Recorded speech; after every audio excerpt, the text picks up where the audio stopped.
Bonjour à tous et à toutes, j'espère que vous allez bien. Alors je reviens aujourd'hui dans une nouvelle vidéo pour vous faire un update lecture. Donc comme pour les précédents, j'ai sélectionné 3 livres, enfin mes 3 dernières lectures pour éviter que la vidéo ne dure trop longtemps. Alors il s'agit de Nos étoiles contraires, puis Les fiancés de l'hiver, et enfin le tome 2 de la série Les effacés, Crack Ultime. On commence tout de suite pour éviter que la vidéo ne dure trop longtemps, parce que j'ai beaucoup de choses à vous dire sur chacun. Alors, le premier livre que j'ai lu, il s'agit de Nos étoiles contraires par John Green, publié chez Nathan. Alors, ce livre, il est dans ma palle depuis un petit moment, et en fait, j'en ai entendu beaucoup parler, évidemment, et il me faisait envie parce que j'avais envie de découvrir l'écriture de John Green, mais je n'aime pas les histoires tristes. Voilà, j'aime pas devoir pleurer à la fin d'une histoire, et à la limite, quand je le sais pas, bah c'est tout, je commence un livre et puis bon, je me rends compte que, voilà, le personnage que j'aime bien a un accident, il meurt, voilà, et ben je suis triste. Mais là, avec celui-là, je le savais d'avance. Je savais d'avance que l'histoire allait être triste, et du coup j'ai un peu repoussé le moment de le lire, mais j'ai fini par me lancer. Donc Nos étoiles contraires, si vous ne connaissez pas l'histoire, même si je pense que tout le monde connaît, donc on va suivre le personnage de Hazel Grace, qui a un cancer des poumons, je crois, donc qui est obligé de se balader avec de l'oxygène, etc. Et qui va rencontrer Augustus, je crois que c'est Augustus Walker, mais je ne suis pas sûre, qui a eu un cancer aussi, mais qui est guéri depuis.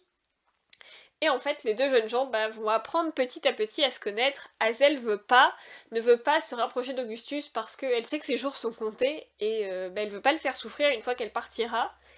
Mais finalement, c'est plus fort qu'eux et voilà, ils vont tomber amoureux. Donc voilà, ça a été adapté en film que je n'ai pas vu. Alors, j'ai bien aimé cette histoire. Voilà, évidemment. J'ai pas pleuré dedans. Parce que voilà, pendant tout le livre, je me suis dit, mais non, arrête, ne t'attache pas à ces personnages parce que tu sais ce qui va leur arriver. Mais bon, voilà.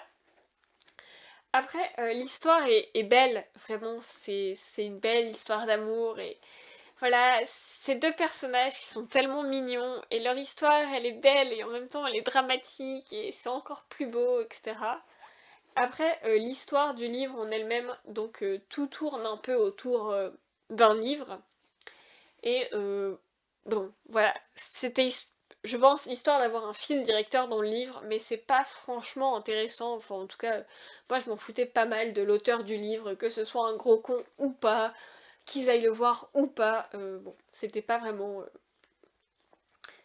un truc qui me plaisait à suivre comme histoire, mais l'histoire des deux personnages est vraiment bien.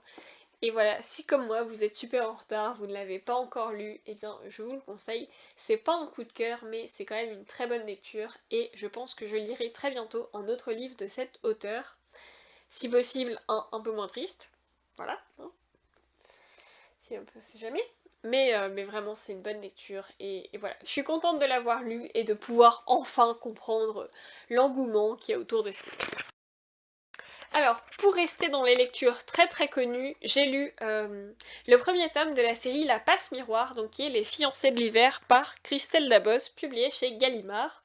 Donc il y a le tome 2 qui est sorti récemment. Je suis incapable de vous dire le titre du tome 2, je l'oublie tout le temps, vraiment. C'est la même couverture mais en jaune. Enfin bref, ce livre j'en ai entendu beaucoup parler, pour tout le monde c'était vraiment un coup de cœur, un super bel univers, un truc à lire, et bah, du coup j'avais envie de le lire évidemment, hein, influençable comme je suis.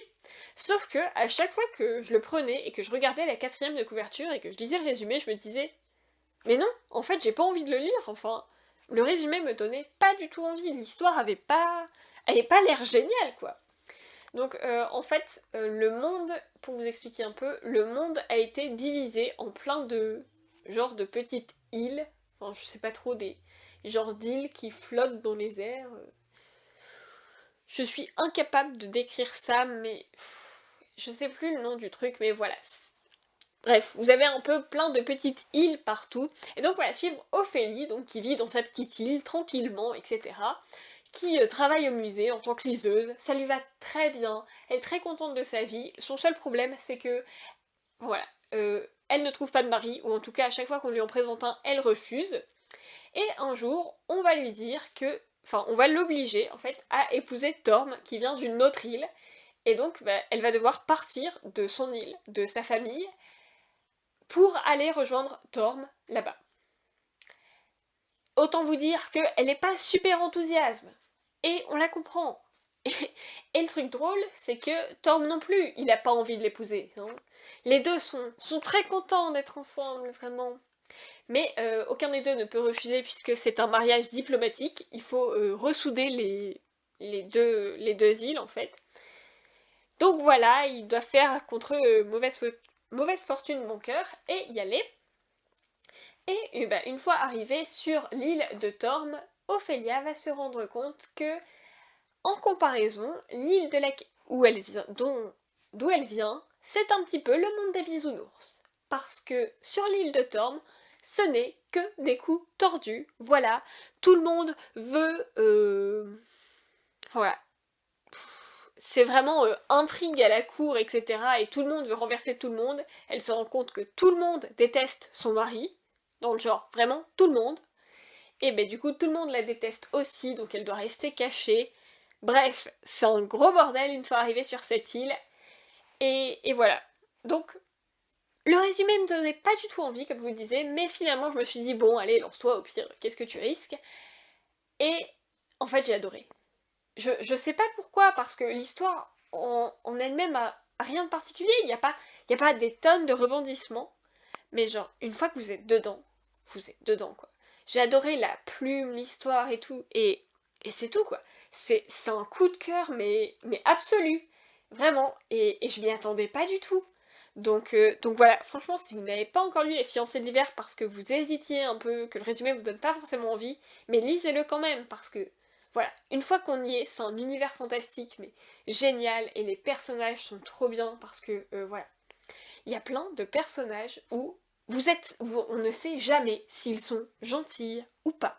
Et moi j'adore ça dans les livres, avoir des personnages où tu sais pas trop. Et là, Torm, c'est exactement ça. Il y avait des passages où je me disais mais putain, mais allez, il est trop sympa là, mais pourquoi t'es pas sympa avec lui? Et en fait après je me disais ah mais non en fait, c'est un gros con, mais t'aurais dû être encore plus deg avec lui. Et après je revenais à oh mais non en fait il est mignon. Et voilà. Et tout le long du livre, je n'ai fait qu'hésiter. Et voilà, j'ai pris Torm parce que c'est un peu le meilleur exemple. Mais il y a plein de personnages comme ça où voilà, il y a des trahisons que j'ai pas du tout vu venir. Il est super bien ce livre, vraiment. Il faut que vous lisiez ça. S'il y a une chose à retenir de cette vidéo, c'est qu'il faut lire Les Fiancés de l'hiver. Et j'ai très hâte de me lancer dans le tome 2. J'attends juste de pouvoir le trouver quelque part parce que j'ai pas vraiment envie de l'acheter en grand format. Mais voilà, c'est une super bonne histoire et honnêtement, vous pouvez foncer les yeux fermés. C'est génial. Et pour finir pour cette vidéo, et c'est encore une bonne lecture, j'ai lu le deuxième tome de la série Les Effacés, donc qui s'appelle Crack Ultime, par Bertrand Puard. Alors, j'avais lu le premier tome très récemment, puisque je crois que je vous l'ai présenté juste dans le dernier update, et le premier tome se finissait sur un suspense de malade. Je n'avais jamais vu ça. Voilà, c'était genre... je vérifiais au moins 3 fois qu'il manquait pas un chapitre, que... Enfin, je me suis dit, mais non, ça peut pas être la fin du livre, ça. Donc, même si j'aime pas trop enchaîner les mêmes tomes d'une saga, là, je ne pouvais pas. Il fallait que je sache ce qui allait se passer, vraiment, ce n'était pas possible autrement. Du coup, je me suis tout de suite lancée dans le tome 2.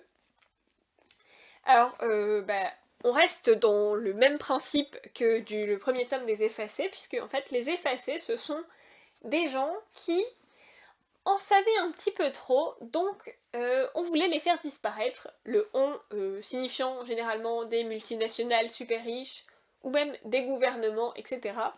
Et en fait, ce sont des ados qui ont été sauvés par Nicolas Mandragore, donc qui leur a qui leur a offert un peu une seconde identité. Donc tout le monde pense qu'ils sont morts, toute leur famille, leurs amis, la terre entière pense que ces gens sont morts, et en fait non, ils sont en train de s'entraîner et devenir des sortes d'agents secrets pour le bien de l'humanité. Voilà, et dans ce tome 2, en fait, ils vont enquêter sur une histoire qui, a priori, totalement insignifiante. En fait, il y a plusieurs personnes, aux quatre coins de la France, qui ont perdu un doigt. Voilà. Mais, voilà, ça arrive tous les jours de perdre un doigt. Bon, ça n'arrive pas à tout le monde, évidemment, heureusement. Mais voilà, perdre un doigt en se coupant, avec une scie, avec un couteau, que ne sais-je encore. Mais là, les gens, ils ont perdu un doigt dans des circonstances qui ont l'air pas très très claires. Donc voilà, donc les effacés vont un peu mener l'enquête. Alors, tout comme le tome 1, j'ai beaucoup aimé l'enquête. Voilà, j'étais totalement dedans et je me disais waouh! Et puis j'aime bien dans cette série, c'est que tout ne se passe pas comme prévu. C'est pas genre ils arrivent et tout est servi sur un plateau d'argent et ils trouvent direct le coupable et ils arrivent à tout arrêter et voilà. Non. Là c'est vraiment des rebondissements, des trucs tout le temps. Et un deuxième truc que j'adore, c'est le personnage de Nicolas Mandragore. Parce que c'est un personnage terriblement énigmatique et pas du tout clair, parce que, a priori, voilà, c'est le chef des gentils, il leur a sauvé la vie et il fait tout.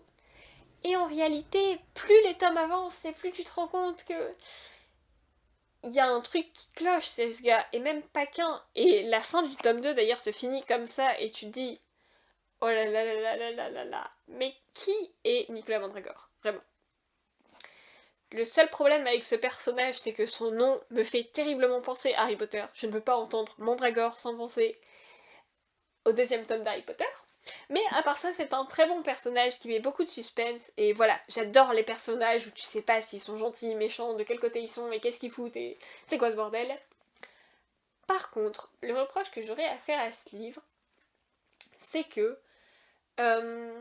en fait, parmi le groupe des effacés, il y a un nouvel arrivant, voilà, donc je ne vous dirai pas le nom, et voilà, c'est-à-dire que le gars il arrive et ben c'est tout, il débarque et il sait se servir d'une arme, mais c'est tout. Il sait pas conduire, il sait pas se battre au corps à corps, voilà, hein, il n'a pas l'habitude de l'espionnage, des techniques, bref, c'est un total débutant. Et eux, ils se disent, ouais, bah non, on va quand même l'envoyer direct en mission. Et ça, je trouve ça pas du tout crédible. Le gars ne sait pas conduire.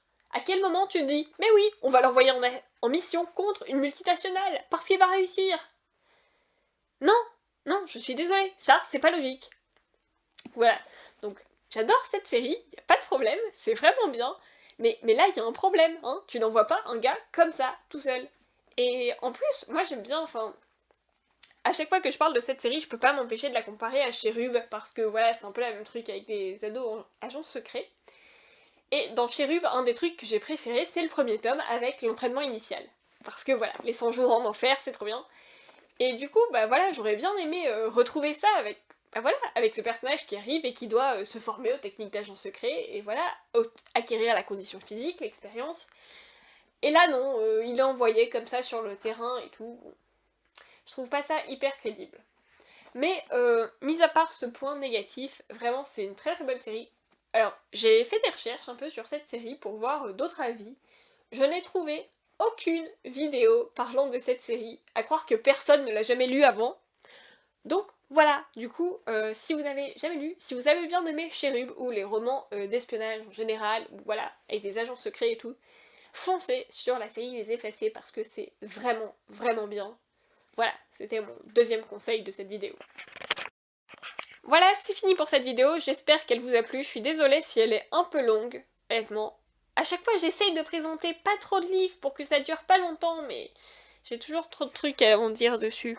Surtout que là, comme vous avez pu le voir, c'était une sélection de très bonnes lectures.